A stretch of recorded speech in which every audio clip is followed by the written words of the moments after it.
Hello student, welcome to my channel future study line. आज के section में देखेंगे हम मैथ फर्स्ट, जिसमें एग्जामिनेशन की प्रिपरेशन करेंगे। सबसे पहले हम आज स्टार्ट करेंगे क्लेमर्स रूल। आपके बहुत अच्छे मार्क्स इससे रिकवर हो जाएंगे। तो आइए आज का टॉपिक, आज के सेक्शन में हम डिस्कशन करते हैं क्लेमर रूल।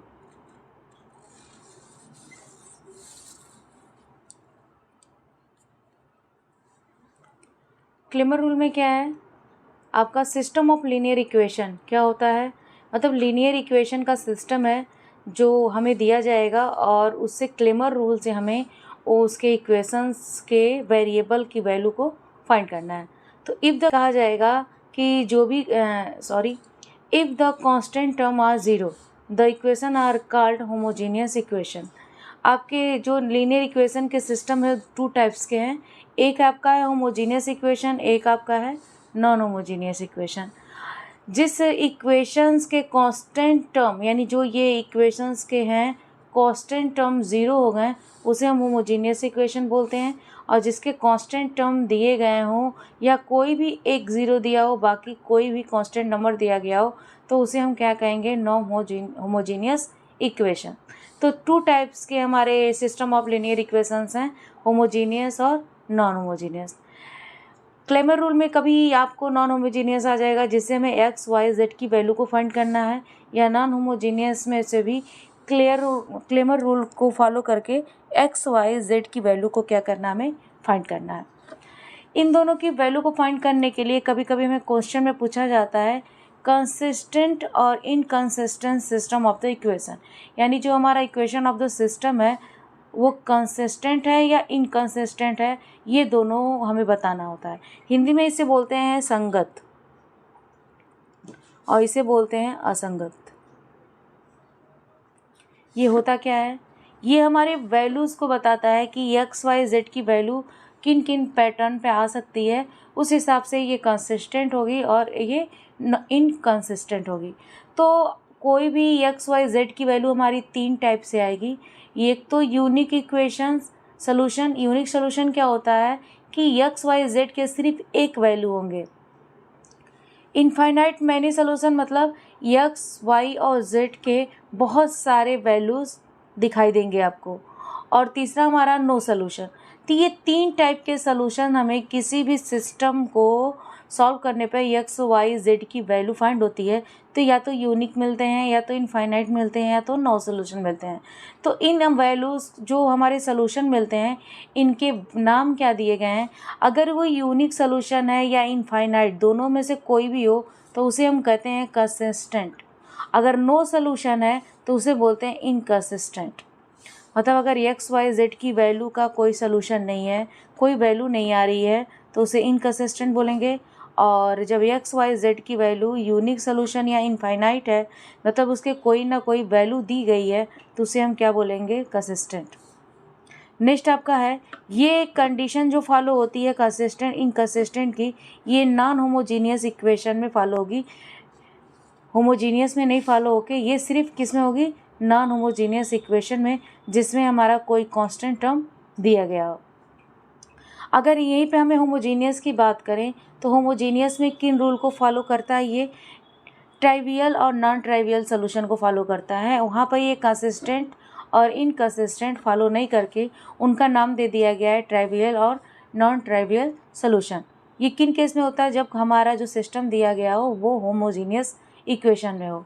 तो ट्राइवियल सोल्यूशन क्या होता है, नॉन ट्राइवियल सोल्यूशन क्या होता है, ये हमें बताया गया है कि जब हमारे पास होमोजीनियस इक्वेशंस होते हैं तो इसके सिर्फ दो ही सोल्यूशन होते हैं, या तो यूनिक सोल्यूशन आएगा या तो इनफाइनाइट मैनी सोल्यूशन। या तो एक्स वाई जेड के एक एक वैल्यू होंगे या बहुत सारे वैल्यू होंगे, सिर्फ दो ही कंडीशन आता है, नो सोल्यूशन इसमें होता ही नहीं है। तो जिसमें यूनिक सोल्यूशन है, जिसके एक्स वाई जेड के एक वैल्यू आए, उसको हम ट्राइवियल सोल्यूशन बोलते हैं। या एक्स वाई जेड के बहुत सारे आंसर आ गए तो उसे हम बोलेंगे नॉन ट्राइवियल सोल्यूशन। ये होमोजीनियस इक्वेशन को क्या करता है? फॉलो करता है। और ये कंसिस्टेंट और इनकंसिस्टेंट नॉन होमोजीनियस इक्वेशन को फॉलो करता है। ये आपके छोटे से कॉन्सेप्ट हैं जो यहाँ पे आपको क्लियर रखने हैं। नेक्स्ट हम आगे चलते हैं, क्लेमर रूल से सिस्टम को कैसे अप्लाई करते हैं।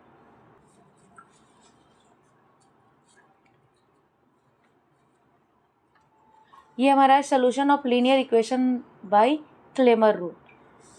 जो भी लीनियर इक्वेशन का आपका सिस्टम दिया रहेगा वो क्लेमर रूल से उसका सोल्यूशन कैसे निकालना है ये देखेंगे। तो ये देखिए हमारे पास इक्वेशन है, 3 इक्वेशंस दिए रहेंगे हमारे पास 3। a1 x plus b1 y plus c1 z equal to d. a1 b1 c1 या a2 b2 c2 या a3 b3 c3 ये सभी हमारे क्या हैं, x y z के कोफिशिएंट हैं जो कि एक कांस्टेंट के रूप में दिया रहेगा। और d1 d2 d3 भी हमारा क्या है, ये कांस्टेंट है। तो सबसे पहले इस क्लेमर रूल को फॉलो करने के लिए क्या करते हैं, हम एक्स वाई जेड के कोफिशिएंट का एक डिटर्मिनेंट्स निकाल लेते हैं। जैसे देखिए यहाँ पे यक्स के a1 b1 और c1 है। यक्स के कोफिशिएंट क्या है, a1 a2 a3 जो कि हम फर्स्ट कॉलम में लिख देंगे। y कोफिशिएंट क्या है, b1 b2 b3 तो ये हम क्या लिख देंगे, सेकेंड कॉलम में लिखेंगे। और z के कोफिशिएंट है c1 c2 c3 ये हम तीसरे कॉलम में रख देंगे। तो ये हमारा इस तरह से क्या निकल जाएगा, डी या तो हमारे दो केस मिलेंगे यहाँ पे, या तो डी नॉट इक्वल टू 0 आएगा या तो डी 0 आएगा। दो में से कोई एक ही आएगा। नॉट इक्वल टू मतलब प्लस या माइनस आएगा और डी या तो 0 आएगा। ये दो कंडीशन को फॉलो करेगा डी। अगर जैसे हम इसका डिटर्मिनेंट्स निकालते हैं वैसे ही हमारा d is not equal to 0 या डी इक्वल टू 0 ये दो केस हमारे आएंगे। जब d is not equal to 0 तो इसका मतलब क्या है, ये यूनिक सोल्यूशन है। यानी इसके क्या आएंगे, यूनिक सोल्यूशन आएंगे और इसके आगे के प्रोसेस को फिर क्या करेंगे, हम फॉलो करेंगे। जैसे ही हम d निकालेंगे अगर नॉट इक्वल टू 0 तो यहाँ पर लिख देंगे this system is unique solution और देन उसके बाद हम आगे के प्रोसेस को अप्लाई करेंगे। बट अगर d इक्वल टू 0 आ गया तो d इक्वल टू जैसे 0 आएगा यहाँ पे दो कंडीशन बनेंगे। पहला कंडीशन बनेगा इनफाइनाइट मैनी सोल्यूशन या नो सोल्यूशन। जब d 0 आएगा तो दो कंडीशन फॉलो होगा, या तो इनफाइनाइट या तो नो सोल्यूशन। इनको डिफाइंड करने के लिए दोनों में से कौन सा एक इस पे अप्लाई होगा उसको आगे प्रोसेस से हम अप्लाई करेंगे। तो सबसे पहले हम चलते हैं कि अगर हमारे पास d इक्वल टू 0 आ गया और वो हमारा यूनिक सोल्यूशन है तो इसको आगे अप्लाई कैसे करते हैं। तो यहाँ पे लिखेंगे फर्स्ट केस।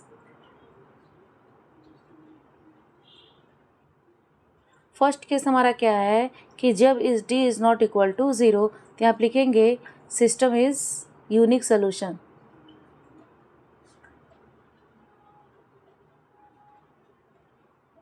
अब क्या करेंगे हम, देखिए d1 निकालेंगे। d1 निकालने का मतलब क्या कि जो हमारे पास ये फर्स्ट कॉलम है उसके जगह पे ये सारे कांस्टेंट टर्म जो दिया गया है d1 d2 d3 इसको हम यहाँ पे रख देंगे। यानी d1 निकालने के लिए फर्स्ट कॉलम को हटा के उसके कांस्टेंट टर्म को रख देंगे, बाकी सेकेंड और थर्ड कॉलम को जैसा है वैसे ही हम क्या करेंगे, लिख देंगे और इसकी वैल्यू को क्या करेंगे, फाइंड कर लेंगे। उसके बाद आप क्या करेंगे, d2 निकालेंगे। जैसे ही d2 निकालेंगे तब सेकेंड कॉलम को क्या करेंगे, इसके जगह पे हम कांस्टेंट टर्म को रखेंगे। फर्स्ट और थर्ड आपका ऐसे ही रहेगा। तो यहाँ पे a1 a2 a3 d1 d2 d3 c1 c2 c3 यहाँ से हम क्या करेंगे, d2 की वैल्यू फाइंड कर लेंगे। देन उसके बाद क्या करेंगे, हम थर्ड d3 निकालेंगे। d3 निकालने का मतलब c वाले कॉलम के जगह पे कांस्टेंट टर्म रखेंगे, बाकी फर्स्ट और सेकेंड वही रहेगा। जैसे a1 a2 a3 b1 b2 b3 और थर्ड कॉलम क्या है, c की जगह पे क्या लिखेंगे, d, तो d1 d2 d3। इन तीनों की वैल्यू फाइंड करने के बाद यूनिक सोल्यूशन में क्या होता है, x की वैल्यू निकालते हैं, y की वैल्यू निकालते हैं और z की वैल्यू निकालते हैं। x की वैल्यू निकालेंगे तो क्या लिखेंगे, d1 बाई डी, और जब y की सोल्यूशन निकालेंगे तो d2 बाई डी, और जब z की निकालेंगे तो d3 बाई डी। इस तरह से क्या होगा, हमारा x y z की वैल्यू डिफाइंड हो जाएगी। तो ये देखिए हमारे एक एक वैल्यू मिले हैं, तो इसे हमें बोला जाता है यूनिक सोल्यूशन। इसे ही बोला जाता है यूनिक सोल्यूशन। जैसे ही हमें x y z के 1 वैल्यू मिलेंगे तो हम इसे बोल देंगे यूनिक सोल्यूशन। ये हमारा क्या हो जाएगा आंसर। बट अब देखिए डी यहाँ पे जीरो क्यों नहीं लग सकते, जैसे डी यहाँ पे जीरो लेंगे तो ये इनफाइनाइट हो जाएगा, क्योंकि 1/0 इक्वल टू क्या होता है इनफाइनाइट। तो इसलिए इस केस में d is not equal to लेते हैं, ताकि हमारा डी की जो XYZ की वैल्यू डिफाइंड हो जाए। तो इस तरह से हमारा ये आंसर हो गया। अब चलते हैं नेक्स्ट पे कि अगर डी हमारा ज़ीरो हो जाए तो इनफाइनाइट और नो सोल्यूशन में से कौन सा सोल्यूशन होगा, इसको हम क्या करेंगे आगे डिस्कशन करेंगे।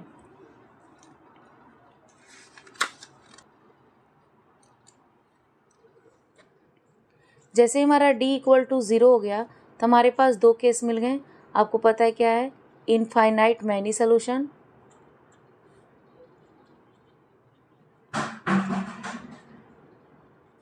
और दूसरा हमारा क्या है नो सोल्यूशन।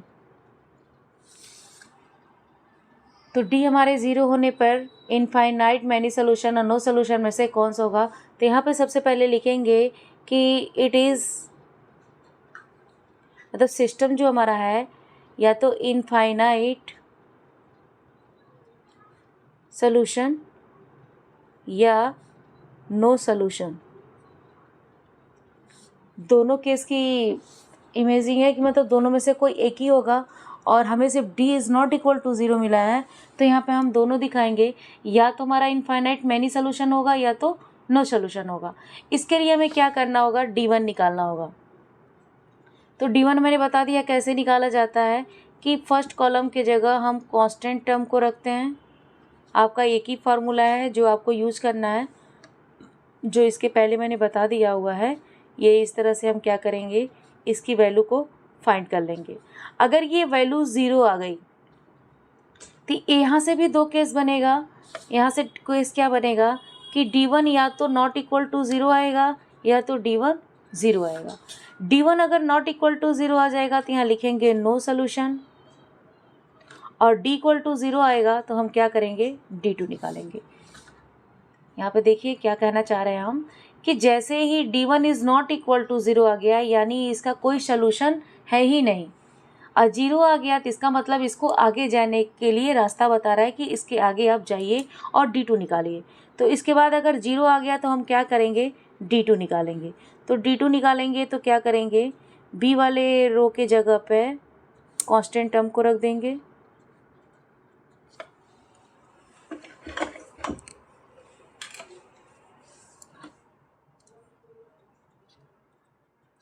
यहाँ पे भी यही बात है कि d2 की वैल्यू 2 आएगी, या तो नॉट इक्वल टू 0 आ गई या तो d इक्वल टू 0 आ गई। तो यहाँ पे भी अगर आप बात करें तो अगर यहाँ पर 0 आया है तो हम आगे d2 निकालेंगे। अगर ये नॉट इक्वल टू 0 आ गया तो यहाँ पे लिख देंगे नो सोल्यूशन, और यही आपका आंसर हो जाएगा। अगर d2 हमारा 0 आ गया तो ये आगे जाने की बात कर रहा है, मतलब आप d3 भी निकालिए। तो इसके बाद हम क्या करेंगे d3 निकालेंगे। d3 निकालेंगे सेम प्रोसेस, यानी a1 a2 a3 b1 b2 b3 और d1 d2 d3। अब यहाँ पे d is not equal to 0 भी आ सकता है और d3 0 आ सकता है। जब नॉट इक्वल टू 0 आ गया, सोल्यूशन आ गया, तो हमें आगे जाने की ज़रूरत नहीं है, हमारा आंसर यही हो जाएगा। बट अगर 0 आ गया तो एक प्रोसेस क्या जाएंगे और आगे, यानी d2 निकालेंगे। d2 में भी अगर नॉट इक्वल टू 0 आ गया तो नो सोल्यूशन लिख के यही आंसर लिख देंगे।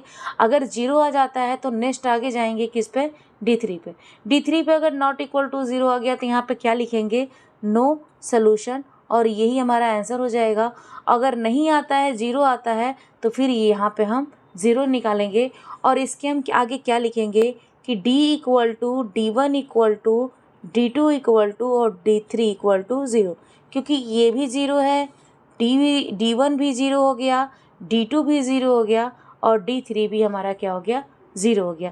तो ये चारों कंडीशन में क्या हो गए 0। अब यहाँ से हम क्या कर सकते हैं, this system is infinite many solution.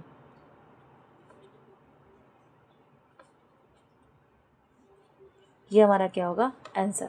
अब इनफाइनाइट, ये तो हमें पता चल गया कि इनफाइनाइट मैनी सोल्यूशन है, यानी अगर सब जीरो हो गया, ये भी जीरो, ये भी जीरो, ये भी जीरो, ये भी जीरो, तो हम लिखेंगे कि जो सिस्टम, गिवन सिस्टम है वो क्या हो गया, infinite many solution.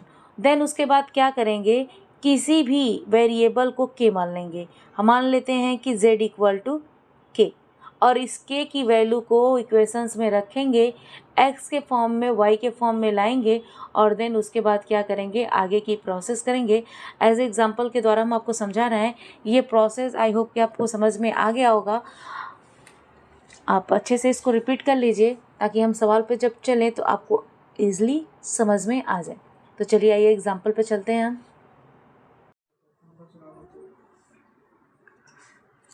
Solve the following equation using Cramer rule.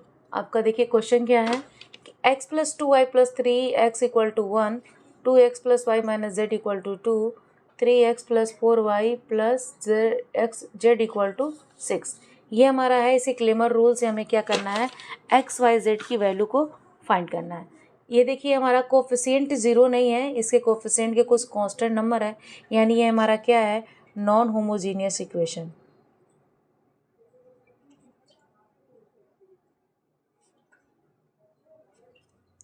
तो इसका सोल्यूशन कैसे निकालते हैं, ये देखिए। सबसे पहले हम डी निकालेंगे। डी मतलब क्या, जो एक्स वाई जेड के कोफिशिएंट है उन्हें हम लिखेंगे। तो हमारा एक्स के कोफिशिएंट क्या है, 1 2 3, वाई का क्या है 2 1 4, और ये देखिए सॉरी जेड है, ये जेड का क्या है 3 -1 और 1, ये हमारा है। इसका क्या करना है, हमें सोल्यूशन निकालना है। तो हम कैसे इसका डिटर्मिनेंट्स निकालते हैं, ये देखिए। सबसे पहले हम इसको पॉजिटिव लेते हैं, ये निगेटिव और ये पॉजिटिव, तो 1 लेंगे और इसके आमने सामने का रो और कॉलम को डिलीट करेंगे। बाकी जो बचा हुआ है उसको क्या करेंगे, हम डिटर्मिनेंट्स में लिख लेंगे। सेकेंड वाले को माइनस लिखते हैं और 2 है, और इसके आमने सामने के रो और कॉलम को डिलीट करेंगे, और इसके बाकी जो एलिमेंट्स बच रहे हैं उनको क्या करेंगे, हम डिटर्मिनेंट्स में लिख लेंगे। तीसरे वाले को थर्ड प्लस लेते हैं, थर्ड आ गया 3, और इनके आमने सामने के रो कॉलम को डिलीट करेंगे और बाकी को क्या करेंगे, इनके डिटर्मिनेंट्स में लिख देंगे। इनका सोल्यूशन कैसे होता है, क्रॉस मल्टीपल करके। सबसे पहले इस फर्स्ट को इससे और सेकेंड को इससे, और बीच में क्या करते हैं, माइनस लगा देते हैं। तो ये हमारा क्या हो गया, बाहर 1 है, ये हो गया 1 माइनस माइनस प्लस 4 -2। यहाँ पे देखिए 2 का मल्टीप्लाई 1 से करेंगे 2, और ये बीच में माइनस ही होता है, और इन दोनों का मल्टीप्लाई करेंगे -3, तो ये +3, ये +3।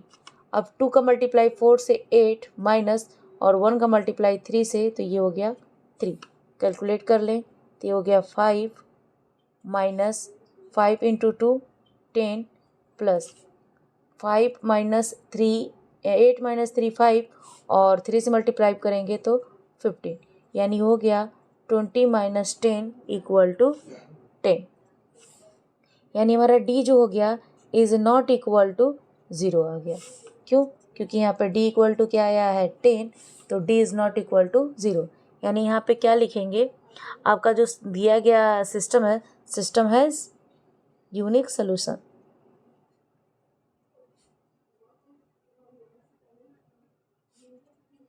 जैसे ही आपका d is not equal to 0 आएगा, तैसे ही आपने स्टेटमेंट क्या दे दिया कि ये एक क्या है, यूनिक सोल्यूशन। जैसे ही यूनिक सोल्यूशन आता है तो हम सबसे पहले क्या निकालेंगे, D1। D1 निकालने का मतलब क्या होता है, जो एक कॉलम है उसके जगह पे हम क्या लिखेंगे, कांस्टेंट टर्म को। तो एक्स के जो कोफिशिएंट है उनको हटा देंगे और कांस्टेंट टर्म को रख देंगे। तो इस कांस्टेंट टर्म है 1 2 6, बाकी सेकेंड और थर्ड को जैसा है वैसे ही लिख देंगे। जब इसका सोल्यूशन इसी पैटर्न से निकालेंगे तो इसका आंसर हमारे पास आ जाएगा -5, यानी D1 इक्वल टू क्या आ गया, -5। फिर आप क्या निकालेंगे, D2। अब देखिए इसमें क्या है, इसमें D1 is not equal to 0 आए या D 0 आए, कोई मतलब नहीं है, क्योंकि ये यूनिक सोल्यूशन है। इसका हम D1 D2 D3 ऑटोमेटिक ही निकालेंगे।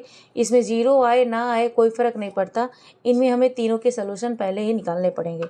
तो जैसे ही D2 निकालेंगे तो क्या करेंगे, y वाला जो रो है, सेकेंड रो है, उसके जगह कांस्टेंट टर्म को रखेंगे, बाकी फर्स्ट और थर्ड को क्या करेंगे, वैसे लिखेंगे।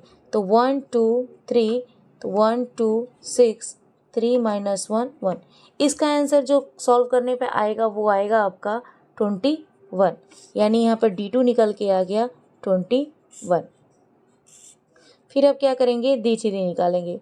D3 भी डिटर्मिनेंट्स लगाएंगे और थर्ड कॉलम के जगह पे क्या लिखेंगे, कांस्टेंट, और फर्स्ट और सेकेंड को उतार देंगे। इसका आंसर आपका आ जाएगा -9, यानी D3 हमारा निकल के आ गया -9। जैसे ही हमारा क्या हो गया, D1 निकल गया, D2 निकल गया, D3 निकल गया, तो हम x की वैल्यू को क्या करेंगे, फाइंड करेंगे। ये क्या होता है, D1/D। D1 हमारा क्या निकल के आया है, -5, और D2 हमारा क्या निकल के आया है, 10। तो ये 10 हो गया। तो हमारी x की वैल्यू क्या हो गई, ये कट के क्या हो गई, -1/2। ये हमारी x की क्या हो गई, वैल्यू निकल गई। फिर y की वैल्यू निकालेंगे क्या, D2/D। ये D2 हमारा कितना दिया है, 21, और D हमारा कितना दिया हुआ है, 10। तो ये हमने यहाँ पे लिख दिया 10। ये हमारा क्या निकल गया, y = 21/10। ये y की वैल्यू निकल गई। उसके बाद हम z क्या निकालते हैं, D3/D। D3 हमारा क्या है, -9, और D हमारा क्या है, 10। तो हमारी z की वैल्यू हो गई -9/10। ये हमारा क्या हो गया, आंसर हो गया। इस तरह से देखिए x, y और z के 3 वैल्यू सिंगल सिंगल आपके क्या हो गए, निकल गए। इस तरह से हम क्या निकाल सकते हैं, नॉन होमोजीनियस का यूनिक सोल्यूशन। इसे ही हम बोलते हैं कंसिस्टेंट। क्यों, क्योंकि ये क्या है, यूनिक सोल्यूशन है। नेक्स्ट क्वेश्चन पे चलते हैं। देखिए नेक्स्ट क्वेश्चन हमारा ये है, नॉन होमोजीनियस ये भी है। नॉन होमोजीनियस है, सबसे पहले क्या करेंगे, डी निकालेंगे। तो जैसे ही डी निकालेंगे सारे कोफिशिएंट को लिख लें, 1 1 1 1 2 3 1 3 5। इसका आंसर हमारा क्या आ जाएगा, जैसे इसका कैलकुलेशन करेंगे तो इसका आंसर हमारा क्या आ जाएगा, 0, यानी डी इक्वल टू क्या आ गया, 0। तो जैसे ही डी इक्वल टू 0 आएगा तो आपको मालूम है यहाँ पे 2 केस बनेंगे। पहला क्या बनेगा, इनफाइनाइट मैनी सोल्यूशन, और दूसरा आएगा हमारा क्या, नो सोल्यूशन। ठीक, अब जैसे यहाँ पे आ गया तो हम यहाँ पे लिख देंगे, system has infinite many solution या नो सोल्यूशन। ये दोनों केस आ सकते हैं, या तो ये होगा या तो ये होगा, यानी इनफाइनाइट मैनी सोल्यूशन होगा या तो नो सोल्यूशन होगा। तो ये हमारे क्या हो गए, 2 कंडीशन। अब इन दोनों कंडीशन में कौन सा एक होगा, तो सबसे पहले क्या निकालेंगे, D1। तो D1 हमारा कैसे होगा, फर्स्ट की जगह पर क्या लिखेंगे, कांस्टेंट टर्म। तो 1 4 7 1 2 3 1 3 5। इसको भी कैलकुलेट करेंगे तो इसकी वैल्यू भी क्या आएगी, 0 आएगी, यानी D1 इक्वल टू हमारा क्या आ गया, 0। जैसे 0 आ गया, नॉट इक्वल टू 0 आता तो नो सोल्यूशन लिखते थे, लेकिन 0 आ गया तो इसके आगे निकालेंगे क्या, D2 निकालेंगे, यानी अब सेकेंड कॉलम के जगह क्या लिखेंगे, कांस्टेंट टर्म को लिख देंगे। तो 1 4 7 1 3 5। इसका वैल्यू भी क्या आएगा, कैलकुलेट करेंगे तो 0 आएगा, यानी D2 भी हमारा क्या आ गया, 0 आ गया। फिर हम क्या करेंगे, आगे जाएंगे D3 के पास। तो यहाँ पे क्या करेंगे, फर्स्ट को लिखेंगे, सेकेंड को लिखेंगे, थर्ड के जगह पे कांस्टेंट टर्म को लिखेंगे, और इसका आंसर भी हमारा क्या आ जाएगा, 0 आ जाएगा। जैसे ही आप कैलकुलेट करेंगे तो देखेंगे कि इन तीनों के वैल्यू क्या आ गए, 0 आ गए।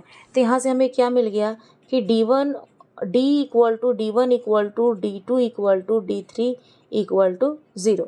जैसे ये चारों सिस्टम 0 आ गए, तो 0 आने का मतलब क्या, अब हमें यहाँ पे क्या हो गया, डिफाइंड हो गया कि जो हमारा सिस्टम है वो क्या है, इनफाइनाइट मैनी सोल्यूशन है। तो यहाँ पे लिख देंगे, जो सिस्टम हैज़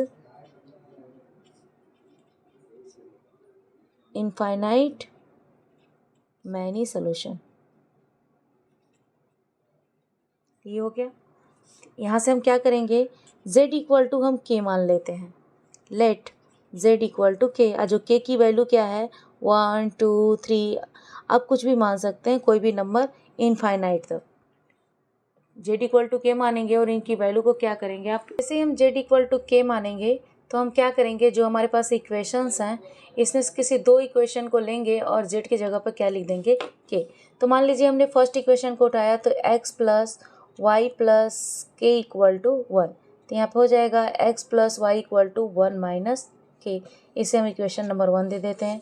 फिर आप सेकेंड इक्वेशन में रखेंगे तो ये आ जाएगा हमारा 1 मिनट, सेकेंड में रखेंगे तो हो जाएगा हमारा x प्लस 2y प्लस 3 के इक्वल टू 4। तो ये हमारा हो जाएगा x plus 2y equal to 4 minus 3 k. ये इक्वेशन नंबर 2 हो जाएगा। इक्वेशन नंबर 1 को देखिए, इक्वेशन नंबर 2 को, दोनों को क्या करते हैं, सब्ट्रैक्ट कर देते हैं, यानी इक्वेशन 1 माइनस इक्वेशन 2। तो यहाँ से क्या होगा, x की वैल्यू क्या होगी, कट जाएगी, और y की वैल्यू क्या हो जाएगी, ये हो जाएगा y इक्वल टू 4 माइनस 3 के माइनस 1 प्लस के। तो y इक्वल टू हमारा हो जाएगा 3 माइनस 2 के। ये हमारा वैल्यू आ गया, y इक्वल टू आ गया। अब इस y की वैल्यू क्या करेंगे, इक्वेशन नंबर 1 में रख देंगे, जिससे हमारा क्या होगा, x की वैल्यू फाइंड हो जाएगी। तो देखिए x प्लस 3 माइनस 2 के इक्वल टू 1 माइनस के। तो x इक्वल टू क्या आ जाएगा, 1 माइनस के माइनस 3 प्लस 2 के। तो x इक्वल टू हमारा क्या हो गया, -2 प्लस के। ये हमारा x की वैल्यू निकल गई, और ये यहाँ पे देखिए हमारी z की वैल्यू है। तो यानी x y z की वैल्यू हमारी क्या हो गई, डिफाइंड हो गई। यहाँ पे लिख सकते हैं x इक्वल टू के माइनस 2। तो ये देखिए हमारी x और y और z इन सब की वैल्यू हमारी क्लियर हो गई। हम एक पास लिख सकते हैं x की वैल्यू हमारी ये हो गई, y की वैल्यू 3 माइनस 2 के हो गई, और z की वैल्यू हमारी k हो गई। हमने क्या कहा था कि k इक्वल टू हम मान लेते हैं 1 2 3 डॉट डॉट डॉट इनफाइनाइट। तो यहाँ पे देखिए k की वैल्यू अगर हम 1 लेते हैं तो हमारी k की वैल्यू अगर हम यहाँ पर 1 सब्सिट्यूट करते हैं तो हमारा x इक्वल टू क्या आ गया, 1 minus 2 minus 1, y equal to क्या हो गया, 3 माइनस 2 के यानी 1, z इक्वल टू क्या आ गया, 1, यानी x की वैल्यू 1 आ गई। फिर k इक्वल टू अब 2 रखेंगे तो देखिए 2 रखेंगे तो x की वैल्यू क्या आ गई, 0, y की वैल्यू क्या आ गई, -1, और z की वैल्यू आ गई 2। k इक्वल टू अब 3 रखेंगे तो देखिए क्या आएगा, यहाँ पे x इक्वल टू क्या आ गया 1, यहाँ पर क्या हो गया 6, यानी y इक्वल टू क्या हो गया -3, और z इक्वल टू क्या हो गया 3। इस तरह हम वैल्यू निकालते जाएंगे और हमारा आंसर आते जाएगा। अब यही होता है हमारा इनफाइनाइट टर्म, यानी x के बहुत सारे वैल्यू हो गए, y के बहुत सारे वैल्यू हो गए, और z के बहुत सारे वैल्यू हो गए।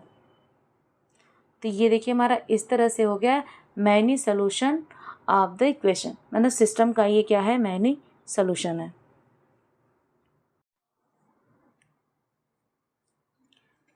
नेक्स्ट क्वेश्चन हमारा ये देखिए है। अब ये भी हमारा क्या है, नॉन होमोजीनियस है, तो सबसे पहले हम क्या निकालेंगे, d। तो d निकालेंगे तो हमारा आ गया 1 2 4 -3 1 -5 2 -3 1।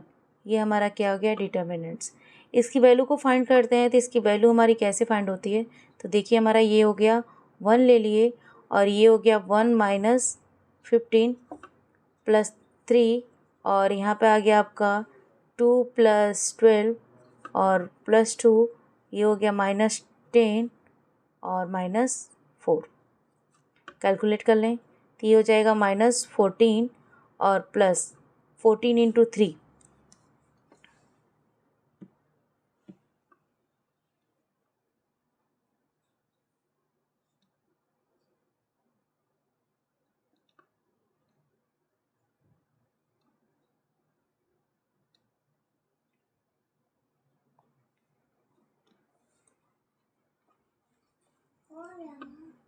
ये देखिए 1 -15 -14 और 2 + 12 14 × 3 42, और -10 और -4 इक्वल टू -14 × 2 -28।